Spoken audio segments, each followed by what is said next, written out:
Friends ఇదిగోండి ఇటు side మనం కుట్టేసాం కదా, ఇవి మనము ఈ పూసలే అనమాట. వీటికి బంచెస్ దొరికినాయి కదా, అవి ఆల్రెడీ కొన్ని కట్ చేసినవి ఉన్నాయి బంచెస్. సూదికి ఫస్ట్ ఎక్కించుకుందాం వీటిని. అయితే 4 ఎక్కించుకోవచ్చు, లేదంటే 6 ఎక్కించుకోవచ్చు, 8 ఎక్కించుకోవచ్చు. ఎందుకు సరి సంఖ్యలో తీసుకుంటామంటే రెండు పూసలకు మధ్యలో ఒకసారి టాకాలు వేసుకోవాలి. అందుకని మనం ఎన్ని పూసలు కుచ్చుకోవాలనుకుంటున్నామో ఫస్ట్ మనం ఇలా సూదికి ఎక్కించేసుకోవాలి. చూపిస్తాను, లెక్క పెడదాం. 2, 4, 6 కరెక్ట్ 6 వచ్చాయి. ఇలా ఒక ప్లేట్లో పోసుకున్నాం అనుకోండి మనకి ఈజీగా ఉంటుంది. చూడండి 2, 4, 6 అయితే తీసుకున్నాను కదా పూసలు. వీటన్నింటిని మనం ఫస్ట్ ఈ యొక్క కుందను కుడుతున్నాం కదా, ఈ యొక్క కుందానికి మనకు ఎంతవరకు సెట్ అవుతుందో ఫస్ట్ ఇలా సెట్ చేసుకోవాలి. సెట్ చేసి ఈ యొక్క లాస్ట్ ఎడ్జ్ ఎక్కడి వరకు ఉంది, ఈ దాకా ఉంది కదా, దీనిలో ఎక్కడి వరకు అయితే లాస్ట్ ఉందో సూదిని అక్కడ కిందికి దించేసుకుందాము. ఇలా సూదిని కిందికి దించేసి సూదిని కిందికి వెళ్ళి తీసుకున్నాను కదా. తర్వాత మనం ఇప్పుడు ఇక్కడ 6 పూసలు తీసుకున్నాం కదా, ఆ యొక్క 6 పూస కాకుండా దానికంటే పక్క పూస ఉంటుంది కదా. ఇదిగోండి 2, 4, ఇదిగోండి 6 ఇడికి అయినాయి కదా.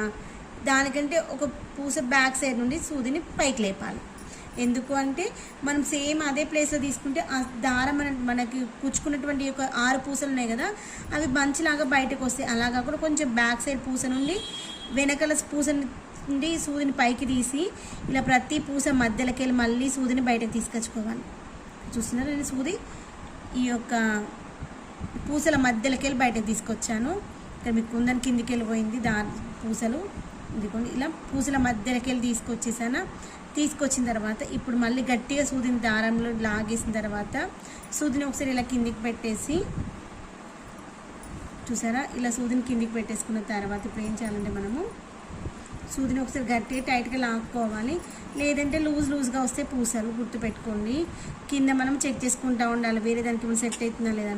ఇప్పుడు 2, 4, 6 కదా.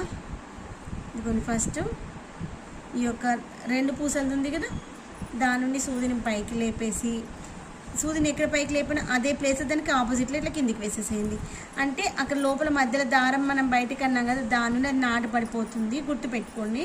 అప్పుడు మనం కుట్టుకున్నటువంటి ఒక 6 పూసలు అనేటువంటి ఒక బంచ్ లాగా సపరేట్ అవ్వవు. అందుకోసం అనమాట ఇలా సూది